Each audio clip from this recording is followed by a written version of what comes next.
You know what time it is? Time to hang out with Mr. Coop. With Mr. Cooper, with Mr. Cooper, with Mr. Cooper. Get the latest scoop from Mr. Cooper, from Mr. Cooper, from Mr. Cooper. Hang with Mr. Coop, with Mr. Cooper, with Mr. Cooper, with Mr. Cooper. Get the latest scoop from Mr. Cooper, from Mr. Cooper. Yeah.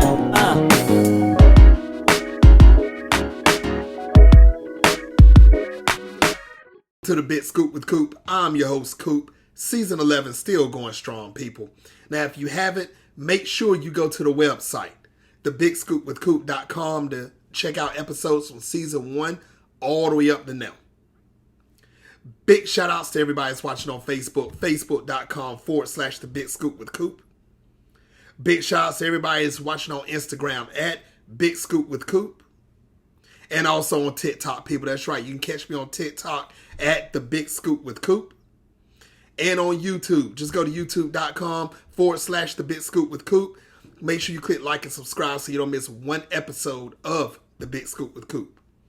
All right, people. Enough about me. Today's guest, he is a former NFL player. He played 12 seasons in the NFL. He got drafted in 1989.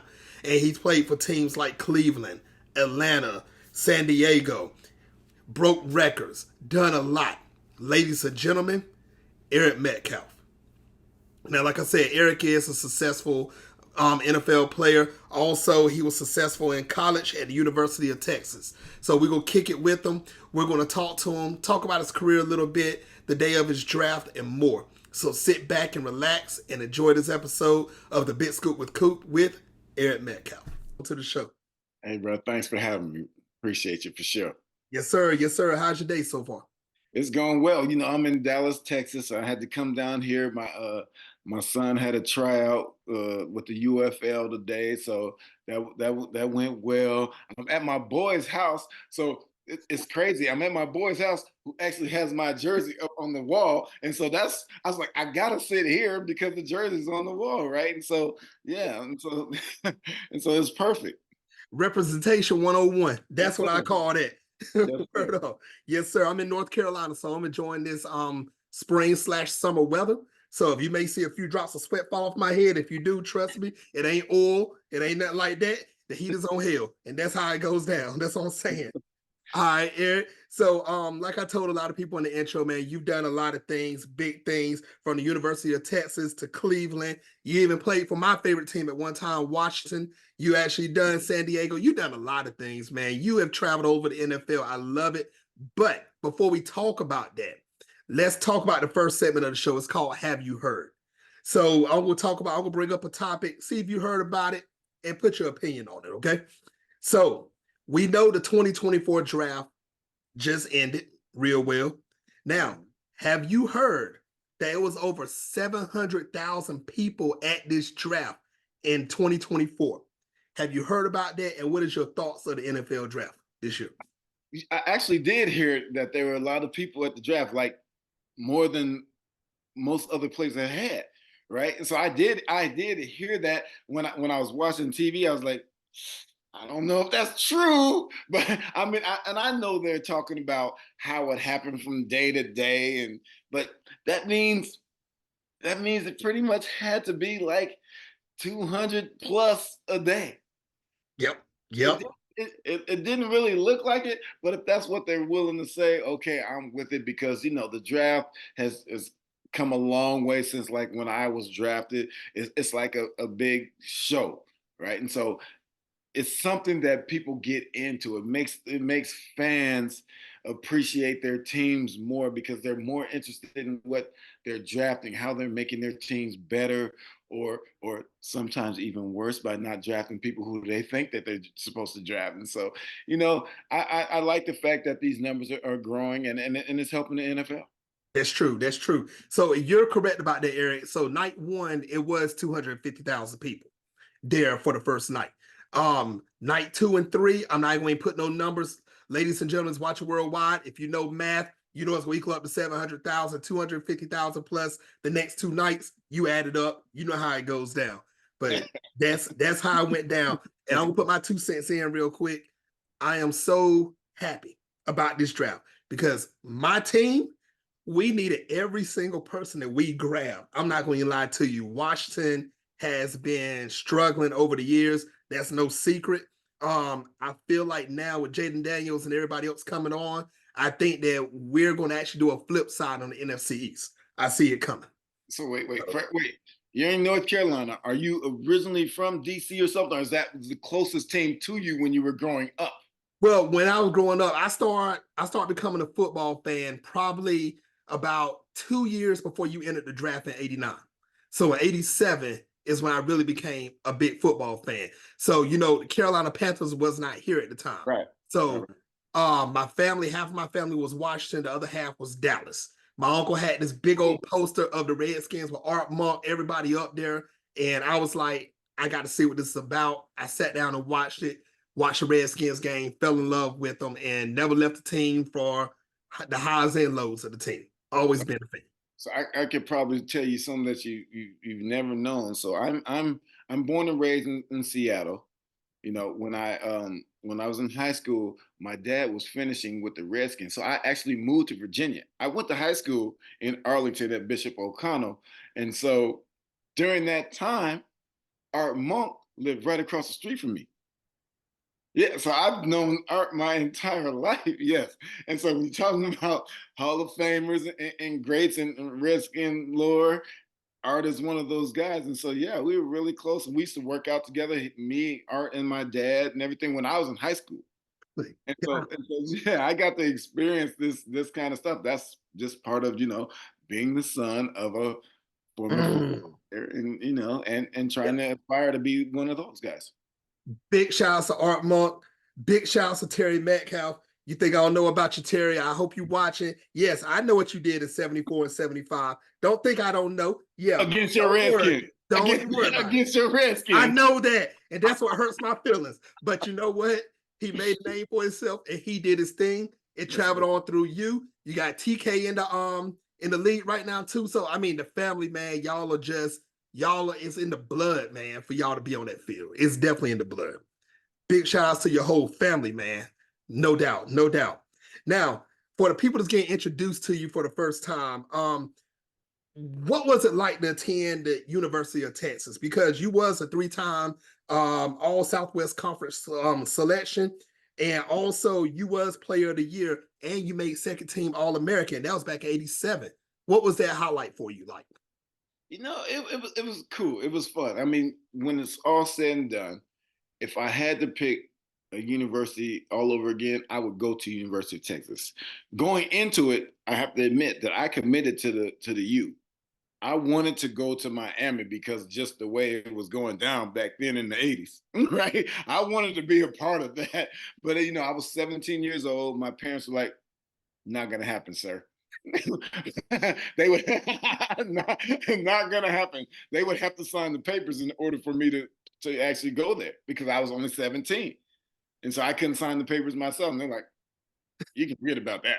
It's not gonna happen. So you might want to tell them that you're not coming, which I eventually did on signing day, and then opened up recruiting again. That's when all the schools started coming back. And so Texas, when it's all said and done, was the right place for me. Even if I had been able to go to Miami, even my parents would have let me, Texas was really the right place for me because I was also a track guy. Yep. And so getting the best of both worlds was Texas for me at that time. And so, going to Texas, although our team didn't win many games, I only won 24 games through my 4 years. So we weren't really that good. And I don't really want to talk bad about other players, but it's just, that's reality. An old coach of mine told me, when you tell the truth, you don't have to apologize. And so we just weren't that good. But I love being at the University of Texas and playing football. I just wish I would have won more games. And then we're talking about being on the track team. Also, I was able to win 2 national titles. So I had fun doing that as well. So Texas is my spot, and I love it. And I'm Longhorn through and through. Woo! Woo! That's what I'm talking about. He threw it up. Big shout outs to Right. University of Texas. Big shout out to everybody in Texas, except for Dallas Cowboys. I'm sorry, I had to throw it in there. Big shout out to everybody else in Texas right now. You guys are doing your thing. But you know what? I have to say this though, Eric, though, even though if your teams didn't win many games, you stood out like a sore thumb. That's the reason why the league got you, man. You got to admit that. I'm not saying any names, but I'm just saying out of that roster from 87, you did your thing, man. You Hey, really look, and that's all I want to do. You know, when it's all said and done, we can all talk about the fact that we go to these schools and we want to win a lot of football games. But as a kid, you don't say, I want to go to the University of Texas or whatever university and win 12 games. You say, I want to go to the NFL. That's Right? true. That's what you say. I want to go to the NFL. And so we didn't win many games and I was disappointed. But at the same time, I was doing my thing and I felt good about being able to get drafted in the first round. So it worked out, Yep. I, like I said, I had fun. It was a perfect place for me. I would have loved to win more games, but I enjoyed it where it got me to where I wanted to be. No, I feel you on that, Eric. I feel you. We will talk about the 89 draft in a minute or two, but I do want to ask you another question about Texas. So in 2002, you had another milestone in Texas, and that's when you was inducted into the Texas Longhorns Hall of Honor. And in 2017, you made it to the Texas Sports Hall of Fame. Now, how excited were you to have that to put on your resume? You know, when this is real talk. When you're talking about someone born and raised in Seattle, you have to realize that in my mind, I never thought that I would be in Texas. Why am I going to be in Texas? For whatever reason. And what's even crazier is that as a young kid, I wanted to play at Oklahoma, which is not good as a Longhorn, right? I was like, because that's all you saw on TV. Yeah. And so I saw Oklahoma on TV. I saw Billy Sims. I saw J.C. Watts. I saw these guys running the wishbone, scoring lots of touchdowns, running the football. And that's all I want to do. So I'm like, yeah, I want to be like those guys. But then, fast forward, going to Texas and being inducted to these Hall of Fames, it was really a special honor for me because, like I said, I never thought I'd be in Texas. I'm someone from another state who really, when they say you're in these Hall of Fames, that means you came here and left an imprint here. You left something for people to think about and remember forever. And so we're going to put you in these Hall of Fame. So you have to be excited about that and appreciative of what that was worth. And you know what, Eric? I think that you inspired a lot of people down in Texas also because they see, everybody knows, well, not everybody, but people knew, you wasn't originally from Texas. And you came in and made an imprint. And you I'm not gonna lie, you've helped a lot of people in the sports world. You have. People have watched your film. People have watched what you have done. I'm not even talking about the NFL level right now. You did your thing. Once again, I'm not trying to sound like a parrot or anything like that, but you did enough to make other kids say, hey, if Eric can do this, I can too. And I believe they running with it to this day. They definitely are. It's okay if you sound like a parrot.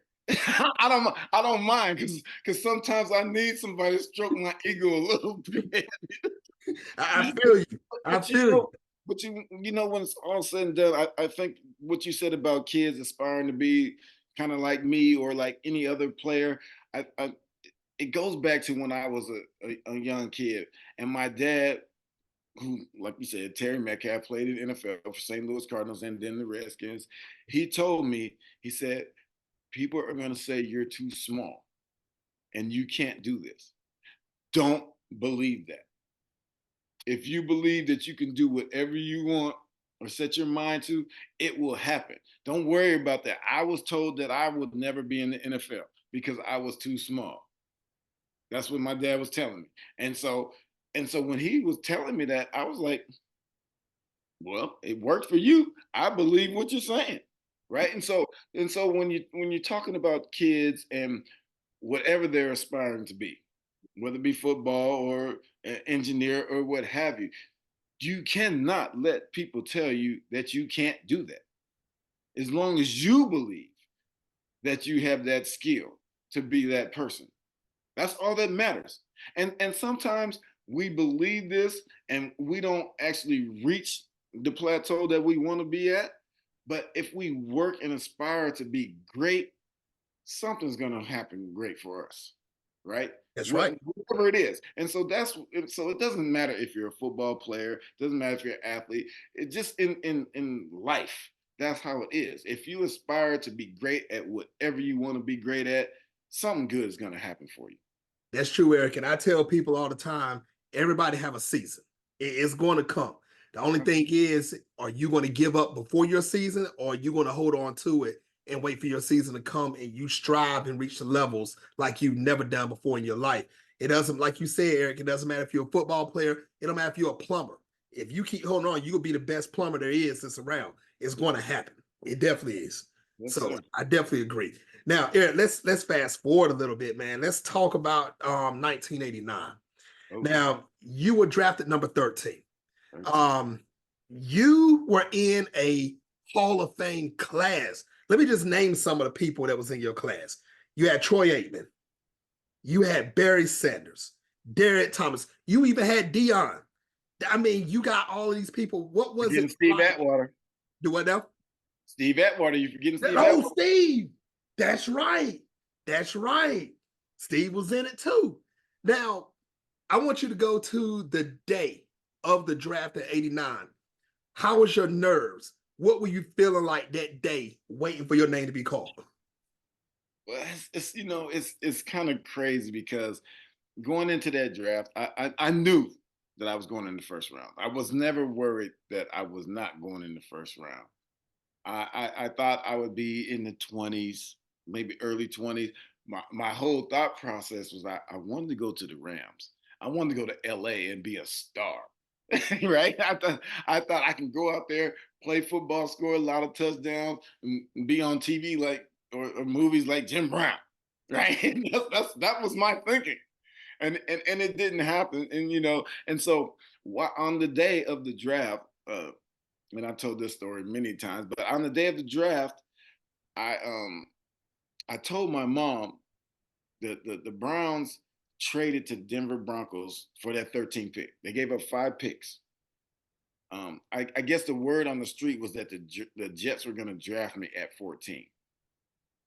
So the Browns traded 5 picks to move up to 13. And so right as I heard the trade on TV, because I didn't go to New York, I wanted to stay in Seattle with my family. I looked at my mom and said, "I'm about to be drafted." And she's like, "Nah." I'm like, "No, I'm about to be drafted." She's like, "No," and I got drafted. And it's really crazy because 3 days before the draft, the Browns came to Austin, where I was at the time, and asked me to work out, and I refused to do it. And they told me, "We're talking about drafting you." I was like, "That's okay." I'm like, "That if you're gonna draft me, you're gonna draft me," because I feel like anything I do, if I don't run as fast as you think I should, or jump as high or what have you, then do you still draft me? Mm. I'm like, that's a chance I have to take.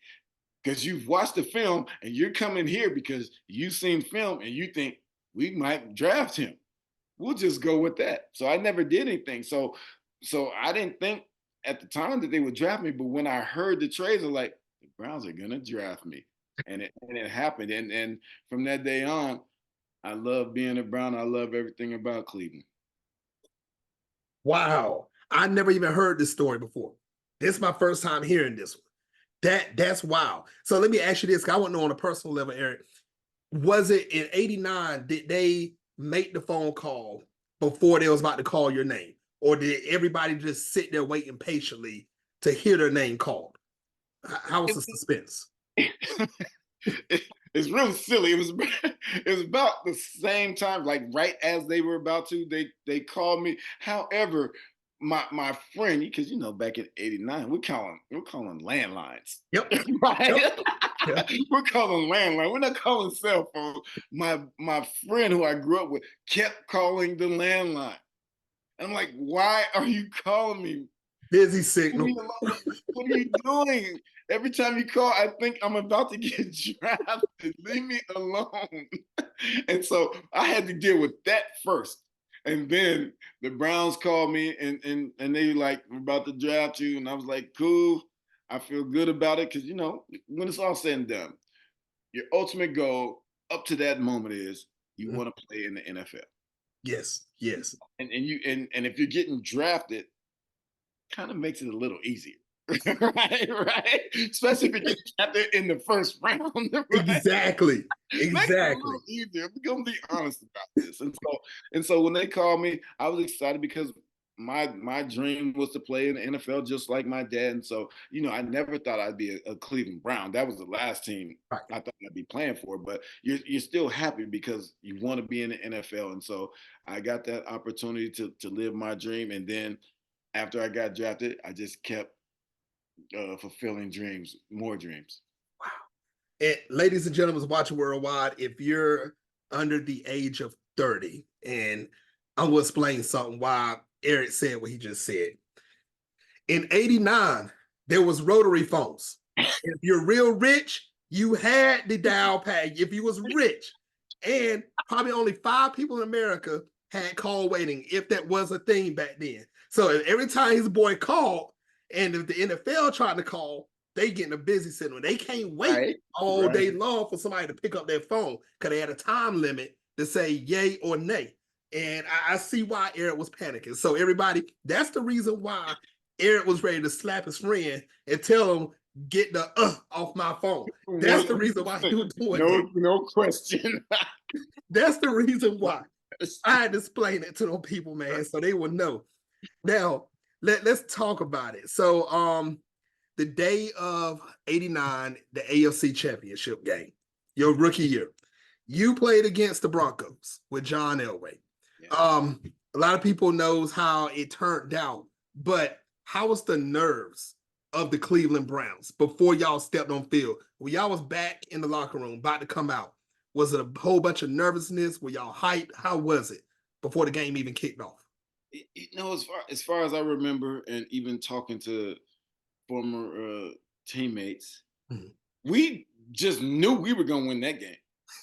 There was no chance we were going. We had already played them in the regular season and beat them. Yep.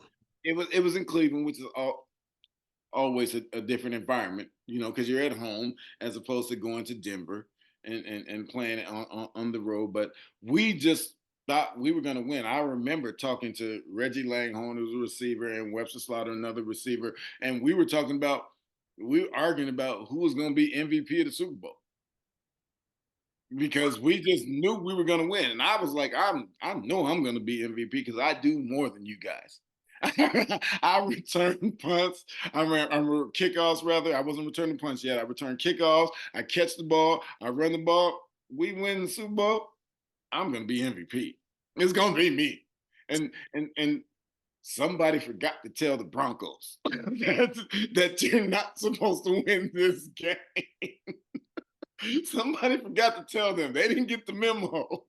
And so, we end up losing the game, and it was a tough game. They jumped out on us, but and then we made a comeback, but then they stretched the lead out. And so, if we played the game up to our full potential throughout the whole 60 minutes, then it's probably a closer game, and we probably have a chance to be in the Super Bowl, which the Browns have never done. But we just didn't play to our full capability, and it didn't work out, unfortunately. And I don't want to say John Elway was the deciding factor of that Broncos game. I think y'all pissed John Elway off for beating them in the regular season. But your team, I agree with you. I think your team was destined to win that game. I don't even know what happened. But I think y'all was destined to win that game. I remember that game. I definitely do. So I was kind of shocked myself because, Eric, you was on fire that game. You were. And I don't understand what happened, how it flipped over or whatever, but I believe if we can have a time machine to go back in time, and you all knew what y'all know now, it'll be in a different scenario. I really do believe that. My personal opinion. You want to make me cry or something? You trying to? No. What are you doing to me right now? Hey, speaking the truth. I'm just speaking honest truth.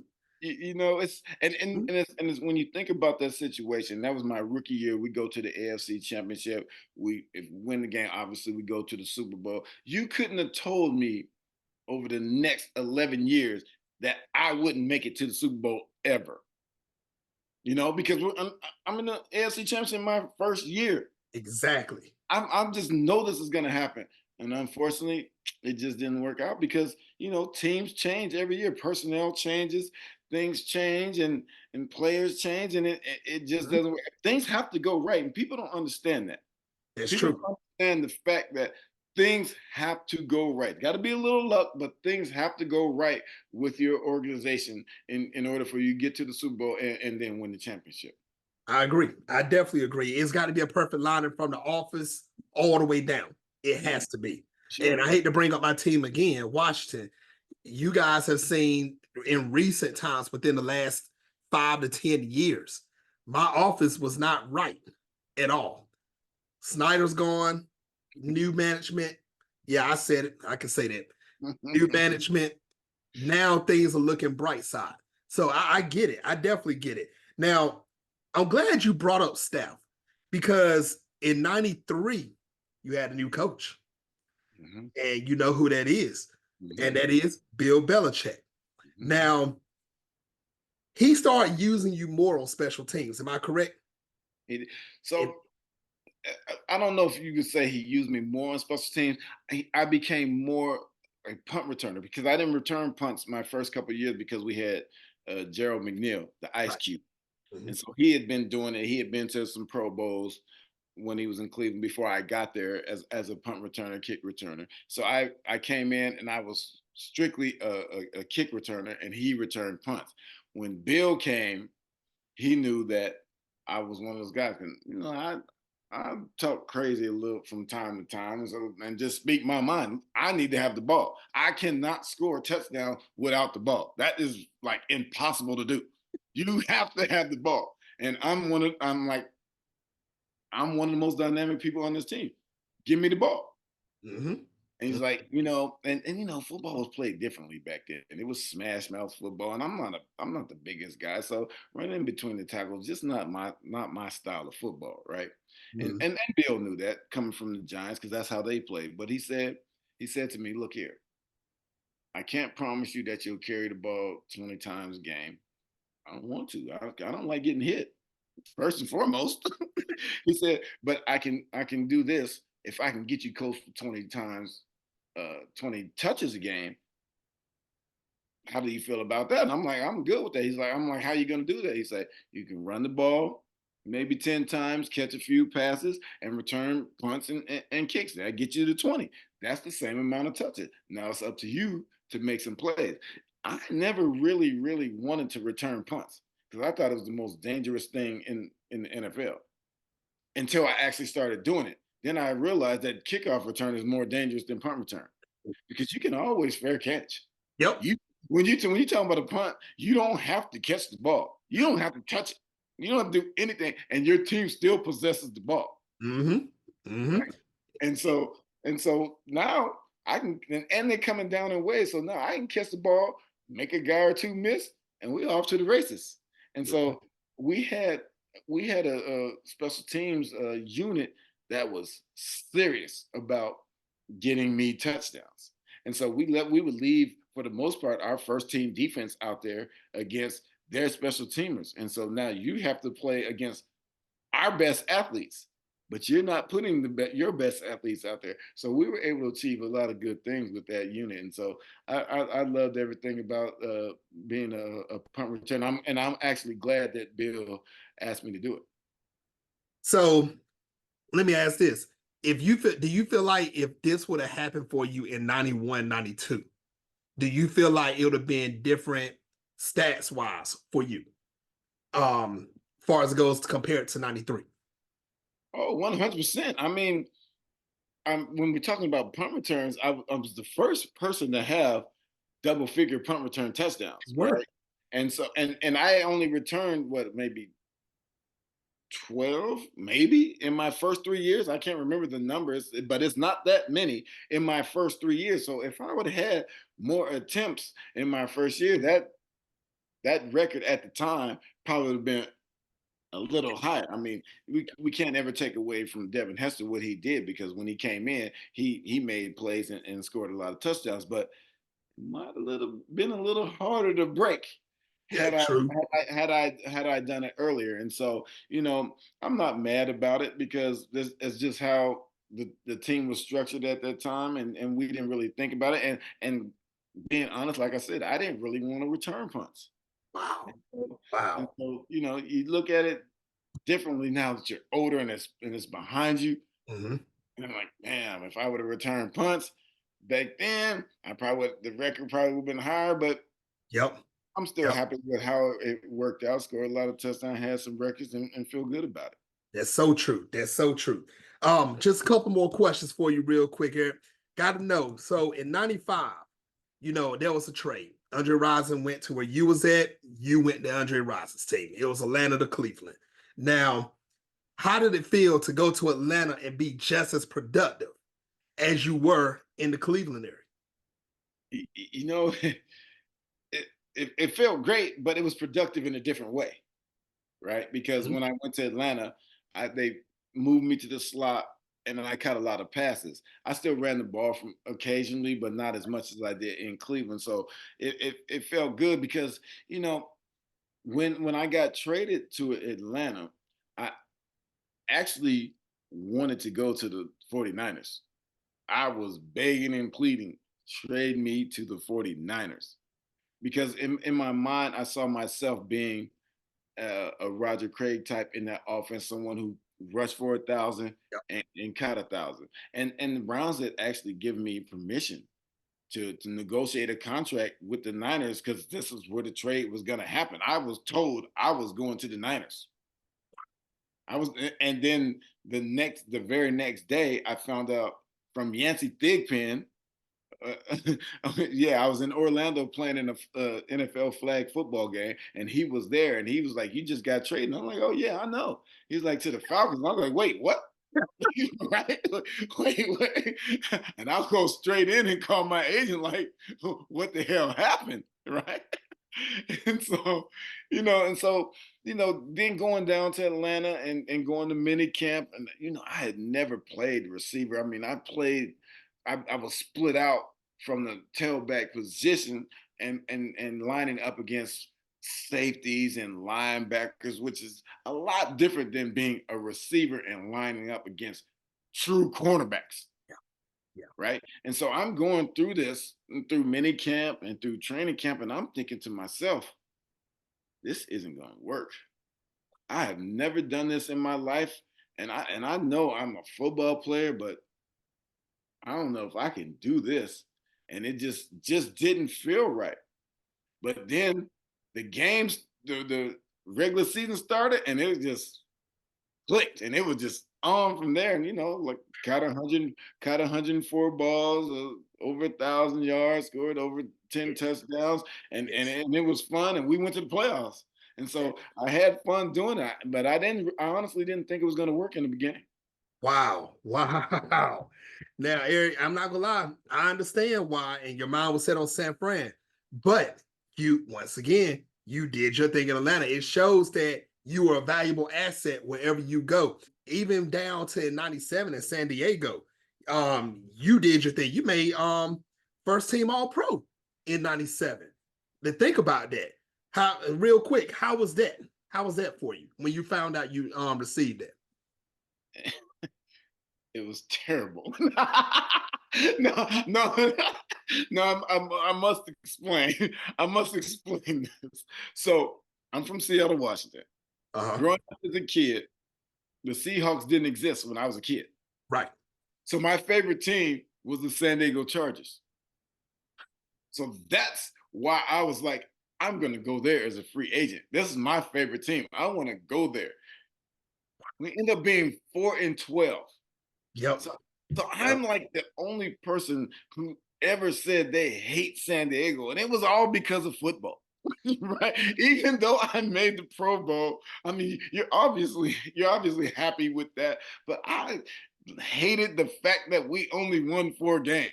And so San Diego just wasn't as bright to me as it was to everyone else. Good God.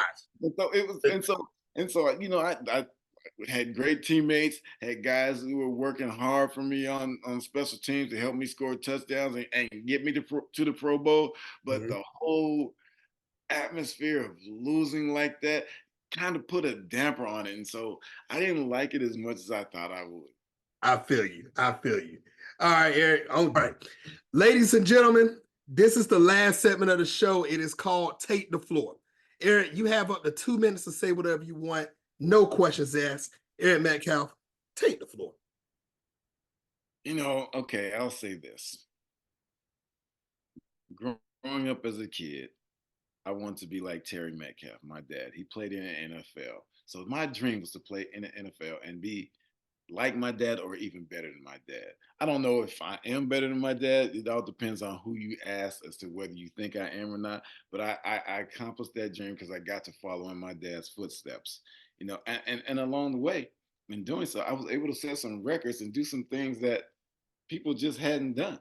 So with that in mind, I think that going back to my career and a lot of other people's career, that people should probably appreciate special teams more and start putting more special teamers in the Hall of Fame, right? Because it's such an integral part of the game, and it does a lot for offenses. You're talking about changing field position for teams. I think people need to pay more attention to special teams, and if they did that, then they pay attention more to special teams players, returners, not only Devin Hester, but guys like myself, like Josh Cribbs. There's Dante Hall. There's so many guys that we can name. Billy White Shoes Johnson and Terry Metcalf. There's so many guys who have returned the ball and scored a lot of touchdowns that could probably be in the Hall of Fame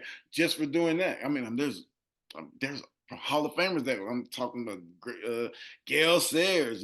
There's so many people that could Bobby Moore. There's so many people there that we could just talk about that. I think people just need to really sit down and think about these guys changed the game by what they did on special teams. I think people need to show a bigger appreciation for special teams and how it can determine the outcome of the game. And if they do that, then they'll really understand what NFL football is about. That's what's up. That's what's up, Eric. Eric, I want to thank you for coming on the show, and I would love to have you back on in the future. Hey, anytime. Just let me know, brother. No doubt, no doubt. Ladies and gentlemen, make sure you stay tuned to the Big Scoop with Coop. My next guest on the Big Scoop with Coop is, I don't announce my next guest. You better follow me on social media at Big Scoop with Coop to find out who my next guest is. Make sure you check out Eric. Go on YouTube. Eric, how can they follow you on social media real quick? Man, don't do me like that. Yeah. On Twitter, it's Eric Metcalf 21, and on Instagram, it's EM21DAFUL. That is EM2 Wonderful on Instagram. Nice. Follow them on social media so you know what's going on. All right, people, until the next time on the Big Scoop with Coop.